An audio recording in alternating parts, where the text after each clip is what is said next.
Hi, Matthew Holmes here from CHM Strategy. We are focused on helping your business acquire and convert high-value clients using automated online methods.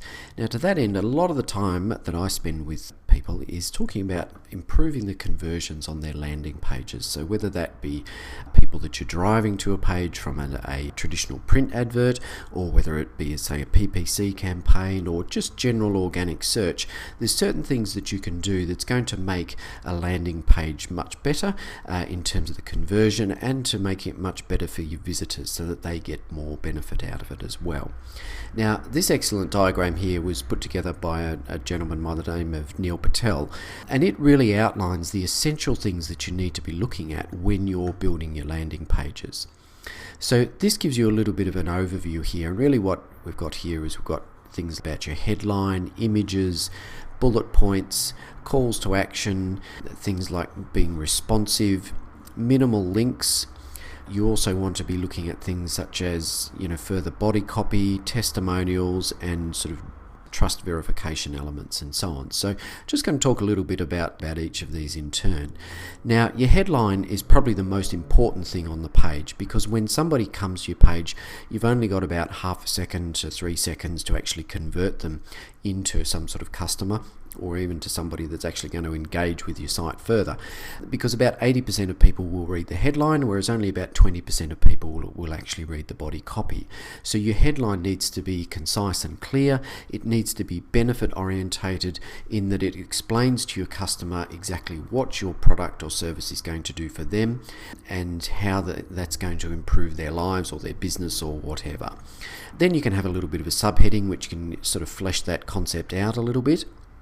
But that heading is really the most important element on the page.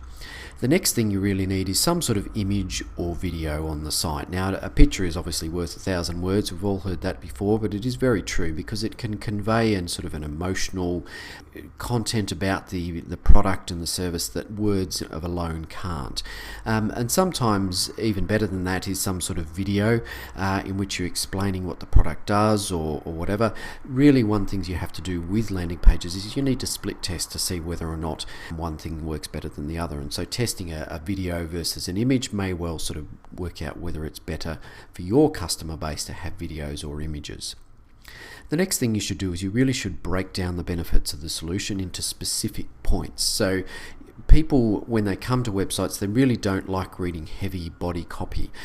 They want to be able to take on board information quite quickly, and so to do that, it's best if you sort of summarize the specific benefits that you offer your clients in a series of bullet points. And as a consequence, people can take that on much more quickly and are therefore likely to stick around on your site. The fourth thing, you really need to look at your call to action. So your call to action has to be something that's compelling, that's going to stand out. So, some sort of download button, or click here, or, add to cart, or depending on what sort of situation you're in, it can make a big difference. You really need to make sure that those buttons are clear and obvious and useful to people. Fifthly, you need to make sure that your important elements are above the fold. So the fold is basically the bit that is visible on the page when the page actually loads. So, it's great if people have got lovely, huge, big monitors. They can usually see a lot more of the page. But those who are looking on laptops or tablets or even mobile phones, they're not going to see anywhere near as much of the page as somebody who's looking at it on a very big screen. And if your important information is hidden below the fold or below the line of the screen, then people are not going to see it, or a lot of people aren't going to see it, because 80% of people spend their time above the fold. And so if you don't do that, and make sure that those important elements are at the top, you're going to miss out on potential conversions that way.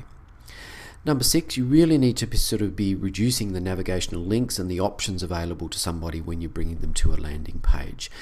When you use landing pages, when you have a very specific goal in mind that you want the person to be doing. So, you want them to sign up for a course, you want them to download your ebook, you want them to buy your product or whatever.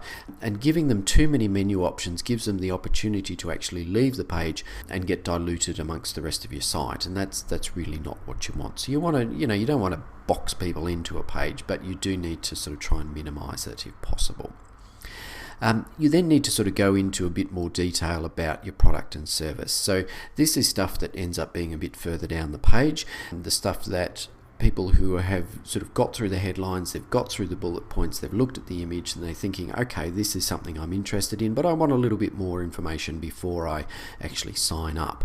And so in this situation, you're going to spell out more about the benefits and the products and the features and how your product compares maybe to your competitors and things like that, and just flesh things out a little bit.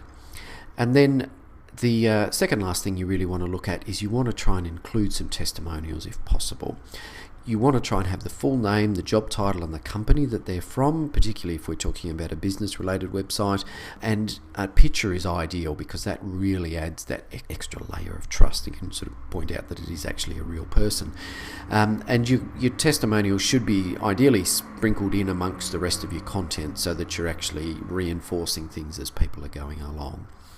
And then lastly, what you want to be doing is you want to be looking at including trust elements on your site. So things like logos of companies who have used your site, used your service, or things such as security seals and so on, which is going to verify that you are a genuine company and that people aren't going to get spammed or scammed by subscribing to you or purchasing from you or whatever.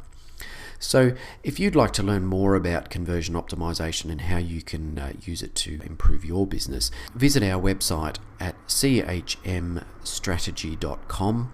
There you'll find all sorts of information about how you can go about improving your conversions. We've got a number of articles there and also more information about the services that we provide.